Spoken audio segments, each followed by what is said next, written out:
NBA fans, welcome back. Let's talk Bulls. Let's talk Vucevic. Let's talk Otto Porter. I don't know. Let's get into it. Before doing so, like the video, subscribe to the channel, join the family, join the community. I'm live streaming the Sixers game tonight, so if you hate the Sixers, come out and talk some shit. If you love the Sixers, come out and talk some shit. Let's have some fun tonight. Let's get into it. When the Bulls traded for Nikola Vucevic, my first immediate reaction was the Bulls messed up. I didn't look at what the package was. I didn't know, but I knew deep down they put out something good to get a guy of that caliber. Nikola Vucevic is having the best year of his career, and he's an all-star, and he is a borderline perennial all-star, and he is a phenomenal player. He's one of the best big men in the league. He's one of the best offensive big men in the league. He's not a terrible defender. He's decent interiorly. He's bigger body, but he's not a great defender. But from the vantage point of the Chicago Bulls, I understood the trade. I understood the fact that, look, it's a Chicago. It's an A-list city, and it should be. And the way that the previous management has handled Chicago was they kind of took it as a B-list, C-list city to go to. And that's not what Chicago is. Michael Jordan, Scottie Pippen, Dennis Rodman, the historical side to Chicago basketball will always make them an A-list destination. So I understood the trade to go out and get another big name, and I really like the future of Patrick Williams too. I think he's an awesome player. I think he's way better than anybody expected him to be at this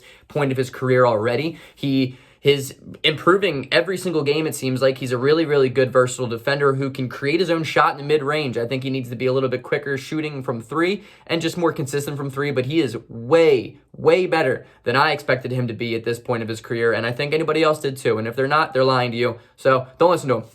So I understand this. I understand the idea of Zach LaVine, Nikola Vucevic, and Patrick Williams. Patrick Williams is the perfect guy to put alongside two people like that because he has Defensive Player of the Year potential at some point of his career. And those three can become a really, really good foundation for a pretty good Eastern Conference playoff team.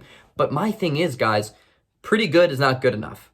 It's not good enough. And something that I think the Sixers process has ingrained in my brain, rhyming, is the fact that being good is not good enough. Being great is what you need to thrive or strive for in the NBA, okay? And I say that because I look at the package that Chicago sends, and it's Wendell Carter, Otto Porter, and 2 future first-round picks, one in 2021, one in 2023 to Orlando. And initial reaction was not a terrible haul, right? It's a lot, but it's not insane. I like Otto Porter's game a lot, but obviously he's not he's not a big factor of this trade at all.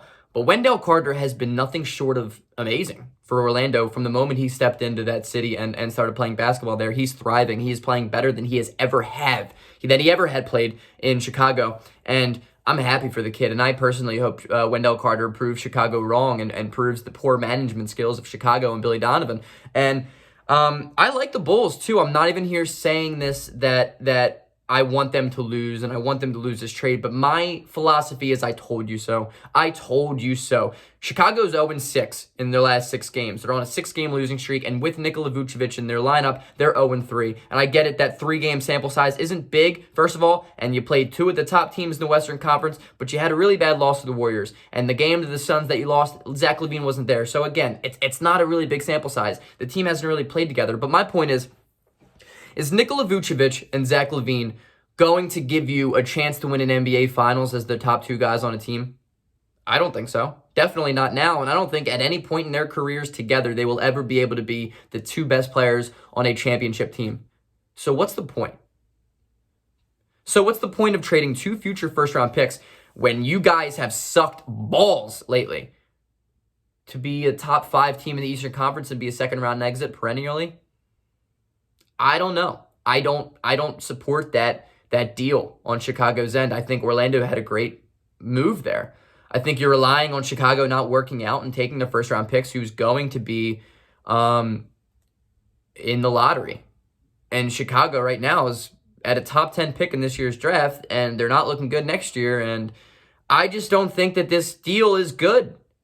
And I personally, I don't get it. I don't get it on Chicago's end. I don't get the Vucevic trade. I don't get wanting to be a little bit better than good at your best. You got to embrace a process. You got to embrace a rebuild. And Chicago never went through a rebuild. They half-assed their way through a rebuild and drafted extremely poorly. Kobe White is not a good basketball player. He will never be a starter on a championship level team. Patrick Williams is great, but that's new management. Wendell Carter didn't work out in Chicago. Granted, you traded him for Vucevic, but I don't think this move moves the needle at all for Chicago. So win or lose, it's not going to get you a championship. It's going to, if anything, elongate the process of winning even longer. So, food for thought.